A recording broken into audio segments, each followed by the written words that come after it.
ठीक है राव साहब, क्योंकि पाकिस्तान की तारीख में जो पहली मुंतखब और जमहूरी हुकूमत थी उसने अपना टेन्योर पूरा किया, वो पाकिस्तान पीपल्स पार्टी का दौर था। उससे कबल 5 साल के लिए कोई हुकूमत नहीं मुकम्मल कर सके, लेकिन वज़ीर आज़म अभी तक अपना टेन्योर पूरा नहीं कर सके। तो क्या पाकिस्तान पीपल्स पार्टी ये चाहती है या ये मुमकिन बनाने में साथ देगी कि एक वज़ीर आज़म भी 5 साल अपना टेन्योर पूरा कर लें, जो कि इस वक्त मौजूदा वज़ीर आज़म हैं, जिनके इत्तेहादी हैं वो? मुझे तो उनकी समझ नहीं आती कि जिस किस्म के बयानात वो दे रहे हैं, वो नादानी में दे रहे हैं, लाइल्मी में दे रहे हैं या डबल टॉक कर रहे हैं। तो मैं सच्ची बात है समझने से कासिर हूँ। उनको पता नहीं कोई फीडबैक सही नहीं दे रहा, या उनको इल्म नहीं है, तारीख़ का इल्म नहीं है, चीज़ों का इल्म नहीं है, वो बातें जो करते हैं।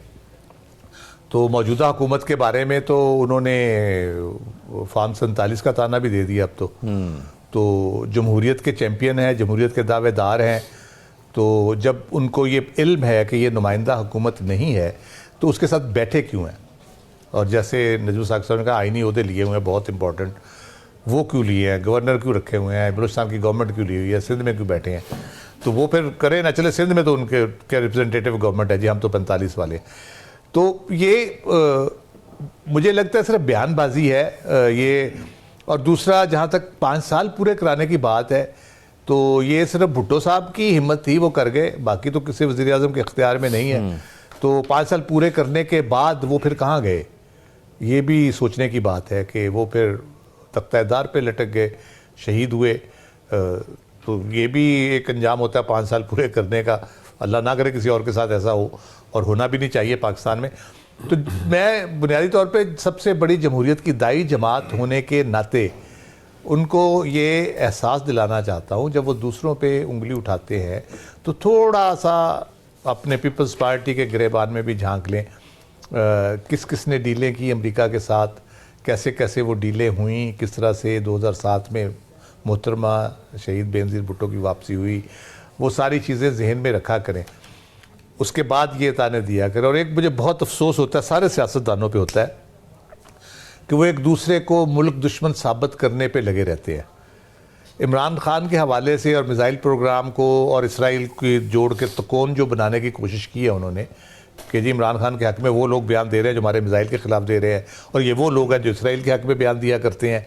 तो ये जो एक पैटर्न है ना, उन्होंने और मोहतरम आसिफ ज़रदारी साहब ने मियाँ नवाज शरीफ साहब के बारे में भी बहुत इस किस्म के इल्ज़ामात, शदीद इल्ज़ामात लगाए, उनके मुल्क दुश्मन होने के हवाले से, मोदी का यार होने के हवाले से, ग्रेटर पंजाब बनाने के हवाले से आसिफ ज़रदारी साहब ने कहा कि जी ये बनाना चाहते हैं। तो ये चीज़ें जब फिर आपके सामने जब आती हैं ना घूम फिर के, आपको जब भुगतनी पड़ती हैं, फिर आप चीखते हैं कि जी हमारे ऊपर क्यों ये इल्ज़ाम लगाया जा रहा है गद्दार होने का। और सारा सिखों की फहरिस्तों का इल्ज़ाम लगा मोहतरमा बेनज़ीर भुट्टो पे, जो कि सरासर गलत था। सवाल ही पैदा नहीं होता इंटीरियर मिनिस्टर के पास कौन सी फहरिस्तें हो सकती थी, इंटेलिजेंस एजेंसी के पास किसी के पास हो तो हों। तो ये इस किस्म की चीज़ें जो हैं वो मुनासिब नहीं है। आप अपनी सियासत करें और ज़रूर करें। फिर आप कोalition का हिस्सा हैं। आप मुझे ये बताएं, आप कोalition में बैठे हैं, इकट्ठे बैठते हैं, जाती उमरा में जाके खाबे खाते हैं, वो बिलावल हाउस आते हैं, आपकी बात होती है, सदर साहब उधर से बैठे हैं, तो आप आपस में बैठ के ये चीज़ें तय क्यों नहीं करते? मसला सारा ये है कि पंजाब में मरियम बीबी इनको हिस्सा देने को तैयार नहीं है। वो कहते हैं चंद लोग हैं, इनको जो कुछ ये मांग रहे हैं वो बहुत बड़ा है इनके जिस्म से और जुस्से से, जो इनका हिस्सा है वहाँ पे। शहबाज शरीफ साहब उसमें कुछ कर नहीं सकते। तो आप मरियम बीबी से बात करें ना, आसिफ ज़रदारी साहब का नवाज शरीफ साहब को कॉल करें, दोस्त है उनके बड़े पुराने और बड़ा इकट्ठा वक्त गुजारा है, चार्टर ऑफ डेमोक्रेसी भी किया, उनसे बात करें, इस मसले को उधर घर में बैठ के हल करें। या फिर ये बताएं कि आसिफ ज़रदारी साहब जिस खामोशी से बैठे हैं सारे मामले पे, उनकी तो आवाज़ नहीं आ रही इस पे जो हुकूमत के साथ मायदात हुए हैं उसके ऊपर तो वो एक लफ्ज़ नहीं बोलते। वो क्यों खामोश बैठे हैं? क्या वो ये चाह रहे हैं कि बिलावल सारी इस कैंपेन का हिस्सा बने, या वो बिलावल को आजमाना चाहते हैं कि अच्छा भाई करके देख लो, तुम्हें बड़ा शौक़ है सियासत करने का आगे आगे होके, तो हम फिर बैठ के इंतज़ार करते हैं। उसके बाद जो उन्होंने एक बात की है कि बहरान ही बहरान है, बैनुल-अक़वामी मुश्किलात आने वाली हैं। अब ये पिछले 2, 2.5, 3 सालों में जो कुछ हुआ है वो पार्ट और पार्सल थे उसका पूरी तरह, और अभी भी हैं। बेशक वो कहें गवर्नमेंट में वजारतें नहीं ली, but they are part of it. उनकी लेजिस्लेशन होती है, आईनी तरमीम होती है, हर चीज़ को लीड करते हैं। तो आप ये हुकूमत के साथ बैठ के बात क्यों नहीं करते? अगर पीटीआई ये बात करते हैं तो आप उनके कहते हैं जी मुल्क के खिलाफ साजिश कर रहे हैं। अब आप खुद कह रहे हैं बुहरान ही बुहरान है और कोई बैनुल-अक़वामी मुश्किलात भी आने वाली हैं, तो वो ना इमरान खान की वजह से आने वाली हैं, ना किसी और वजह से आने वाली है। वो हुकूमत के अपने इक़दामात की वजह से, अपनी उन पॉलिसीज़ की वजह से जो प्रूडेंट नहीं है, इकनॉमिक पॉलिसीज़ हैं या इंटरनेशनल रिलेशंस के हवाले से हैं।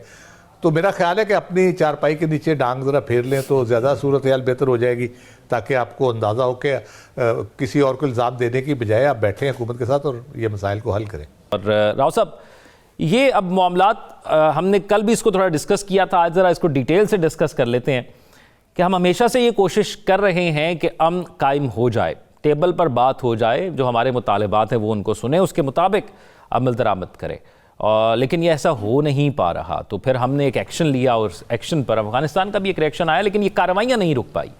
तो अब हमें मुस्तकबिल में क्या नज़र आएगा?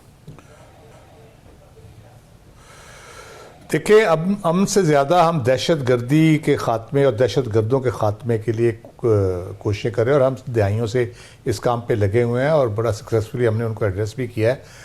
ये वक्तन फ़क्तन एक उबाल आता है जब ये अफ़गानिस्तान की तरफ से ये मामला शुरू होते हैं, और ख़ास तौर पे इंडियन आशीर्वाद से जो ट्रेनिंग कैंप्स है वहाँ पे सारा वही हम उनको पॉइंट आउट करते रहते हैं। अफ़गान हुकूमत को एक बात रियलाइज़ करने की ज़रूरत है, दुनिया को भी। वो कोई मुंतखब हुकूमत नहीं है, कोई अवाम की हमायत से वो नहीं आए। वो एक माहिदे के नतीजे में हुकूमत उनको मिली है जिसमें अमरीकियों ने विड्रॉ किया और उनको इंटरम अरेंजमेंट है, ये एक तरह से अबूरी कह लें एक सेटअप है। इसलिए ना तो उनको अवाम की हमायत है, और वो जो माहिदा भी हुआ उसमें पाकिस्तान की पूरी कोशिश शामिल थी, जिसको प्रेसिडेंट ट्रंप थे उस वक्त, उन्होंने उसको रिकग्नाइज भी किया। अमेरिका रिकग्नाइज अब भी करता है कि जो पाकिस्तान, और आपने मुझे याद है बताया भी था कि किस तरह वो मीटिंग हुई, वक्त से पहले पाकिस्तान के अंदर पहले वो मीटिंग करने की कोशिश की गई और फिर कहीं दूसरे मुल्क में हुई थी, एक दफ़ा जिक्र भी किया था इसका। एग्जैक्टली। तो ये सारा उस प्रोसेस में पूरे में पाकिस्तान ने बहुत अहम किरदार अदा किया, और ये अब जो गवर्नमेंट बैठी है वो उसको तो एहसानमंद होना चाहिए पाकिस्तान का कि पाकिस्तान ने अफ़गानिस्तान से अमेरिकन विड्रॉल के साथ साथ उनके हाथ हुकूमत की बागडोर थमाने में भी बहुत अहम किरदार अदा किया है। तो बजाय इसके कि वो इसको रिकग्नाइज करें, रियलाइज़ करें और चलो एहसानमंद ना हो, कम अज़ कम को अच्छा सोचे हमारे बारे में, वो नहीं सोच रहे।